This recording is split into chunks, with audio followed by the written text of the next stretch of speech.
What do we mean by experiences, and what do we mean by environments? Well, in terms of experience, this definition that's on this PowerPoint, I think, says it very clearly.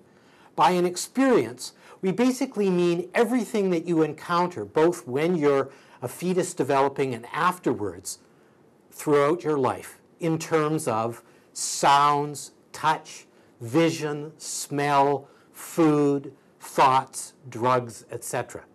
In other words, all human experience during the time in which the body and the brain are developing can actually influence the way it develops. Recall back in that early slide when I showed brain sensitivities at different points. During those sensitive periods in brain development, certain parts of the brain are actually developing. Brain cell to brain cell connections are being made. And so, for instance, during the sensitive periods in language development, the richness of the language environment that the child is growing up in then ends up influencing how those parts of the brain develop. Similarly, when the systems are developing for impulse control, whether children are growing up in environments that provide feedback on the way in which they relate to others or not, will influence how those parts of their brains develop. In other words, experience, in effect, gets under the skin and influences the way in which children grow and develop. So, for instance, consider this. Here is a picture of a mother reading with her two children. Some people might look at this and go, oh, this is just an act of early literacy. Well, it's a lot more than that. You can see in this picture that the two children are sitting in the mother's lap. So there is touch, pathways being opened up. Similarly, the older boy is commenting to the younger boy on the nature of the story. So the older boy is modeling being able to serve as a knowledge expert to the younger brother. So there is something going on there that is about the social relations between these people. Similarly, when the mother is speaking, she is not simply using her voice to tell the children to get away from the stove or something like that. What she's doing is she's using her voice to tell a story. In other words, she is operating in service of their imaginations. And she is using her language as a servant of their development. And so she's modeling that kind of social relationship at the same time. So if you look at this scene, what you can see is a whole series of different experiences going on. Some of them are cognitive, some of them are physical, and some of them are social and emotional. And that's what's very important. So the reading of bedtime stories, it turns out, is a very, very important thing. And it's not only important because of its literacy function, it's important because of its social and emotional functions as well. So thinking about that kind of experience of a mother or a father getting to sit and read a storybook with their children, let's think about this slide now. What this shows, it's a graph of the average annual hours that are being worked by parents who have children in their families. And yet what you can see is between 1996 and 2004, the average number of hours worked per week by parents with children has gone up by nearly 200 hours. So if you ask yourselves, what opportunities do parents have to spend the kind of quality time with their children that we'd like them to have, and is our society helping them do that? What this graph shows is that no. Over the last 10 or 15 years, Canadian society has been increasingly drawing parents more and more into the labor market in order for them to afford the essentials for their families. And of course, that's going to end up impacting on the day-to-day experiences that children have. So when we ask this question, is it parents versus society? It's never versus. You can see that society has to support parents in order for them to be able to provide some of the experiences that are important for their children. The next question that is raised is which environments matter.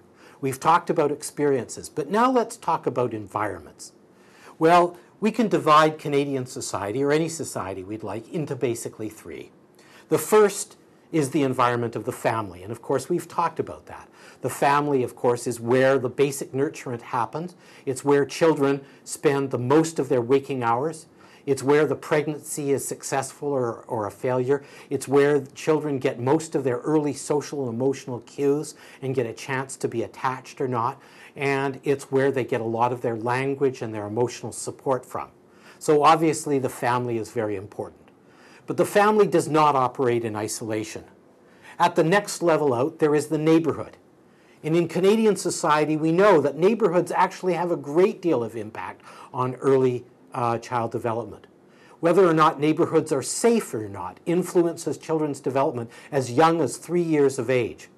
Whether or not Canadian neighborhoods are cohesive around children, whether or not people care about children within neighborhoods and will devote resources towards them matters.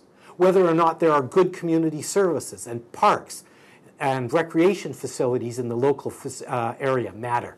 Whether or not there is quality childcare or neighborhood access to libraries and other facilities matters a great deal as well. So the nature of the neighborhoods that children grow up in matters a great deal.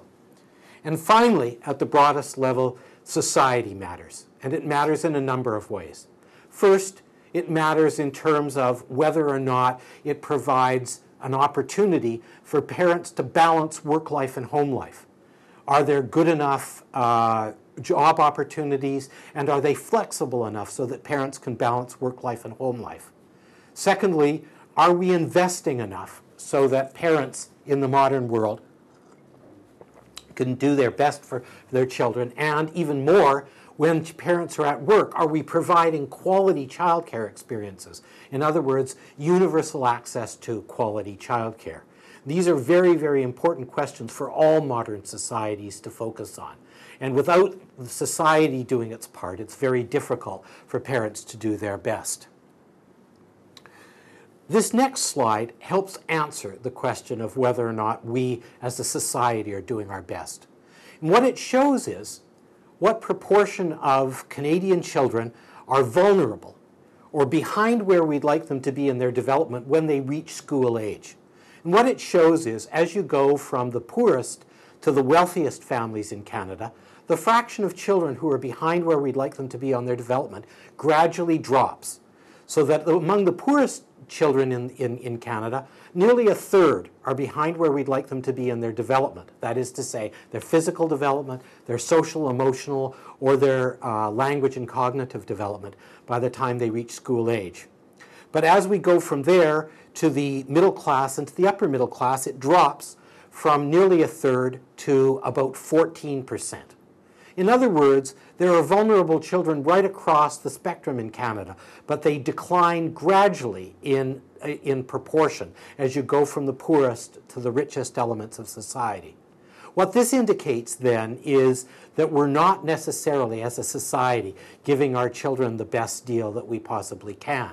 And what we ought to be trying to do is produce equity. In other words, produce a society in which the fraction of children that are vulnerable in their development by the time they reach school age doesn't vary very much as you go from the wealthiest to the poorest families in Canadian society. So if we were to ask the question, why should we as a society invest in the early years? The answer is simply because in Canada, better environments and experiences will reduce vulnerability right across the board, from the top end of the socioeconomic spectrum to the bottom. And moreover, it will reduce inequity and make it so that the fraction of children from the poorest communities in Canada who come to school vulnerable in their development will approach that in the wealthiest communities in Canada.